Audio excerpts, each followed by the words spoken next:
கர்த்தருக்குள் பிரியமானவர்களே, உங்கள் யாவரையும் ஆண்டவராகிய இயேசுவின் நாமத்தில் நான் வாழ்த்துகிறேன்.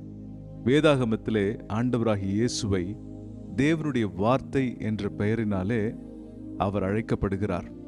ஆம் அன்பானவர்களே, யோவான் 1ஆம் அதிகாரம் 1ஆம் வசனம் சொல்லுகிறது, அந்த வார்த்தை தேவனாக இருந்தது. கடவுளுடைய முழு எண்ணம், முழு சிந்தனை, முழு தாற்பயங்கள், முழு காரியங்களும் வார்த்தையாக அவருக்குள் இருந்தது. இயேசுவே அவராக இருக்கிறார். ஆம் அன்பானவர்களே, இந்த உலகம் வார்த்தையால் உண்டாக்கப்பட்டது.